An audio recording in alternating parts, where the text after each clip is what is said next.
October 2020.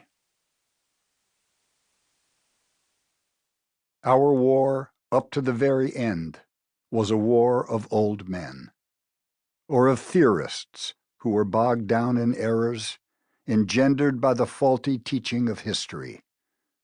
It was saturated by the smell of decay. Mark Bloch, Strange Defeat, 1940. Introduction. Not so innocent. During the summer of 2020, as I was writing this book, nervous Americans sensed the onset of a terrifying apocalypse. Wildfires scorching vast areas of California, Oregon, and Washington, and hurricanes pummeling the Gulf Coast reinforced those terrors. Fears that events were literally taking an apocalyptic turn became explicit and widespread. Editors inserted the term itself into headlines. The apocalypse feels nigh. The climate apocalypse has arrived. How the apocalypse became the new normal. An apocalyptic August in California. Apocalypse in California coming to you soon. By implication, that you could be anyone, anywhere. Fires and floods were only the latest in a succession of punishments Americans were obliged to endure. First had come the toxic and divisive presidency of Donald Trump.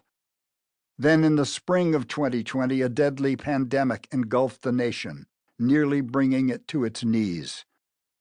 Trailing just steps behind came an economic collapse so severe as to elicit comparisons with the Great Depression of the 1930s. Before Americans had fully absorbed these disruptions, a mass movement demanding a reckoning with the nation's legacy of racism erupted, unleashing in turn a white nationalist backlash. Rancor, pestilence, want, and fury. These are the four horsemen comprising our own homemade apocalypse. Each came as a shock to the system. Each exposed weakness and rot in institutions whose integrity Americans had long taken for granted. Each caught members of the nation's reigning power elite by surprise. Trump's ascent to the White House exposed gaping flaws in the American political system. His manifest contempt for the Constitution and the rule of law placing in jeopardy our democratic traditions. The coronavirus pandemic exposed gaping flaws in the prevailing concept of national security, with Americans exposed to life-threatening perils to which government authorities responded tardily and ineffectually. In a matter of weeks, the economic crisis had induced threw tens of millions out of work and drove millions of businesses into bankruptcy.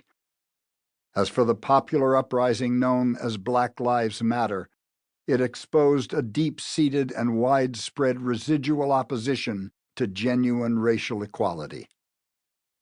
The calamities that accumulated during 2020 fostered a sense of things coming undone. The political order seemed unable to cope. Crises following one another in rapid succession tested Americans as they had not been tested for generations. Each crisis compounded the significance of the others. Taken together, they gave birth to a moment of profound and disturbing revelation.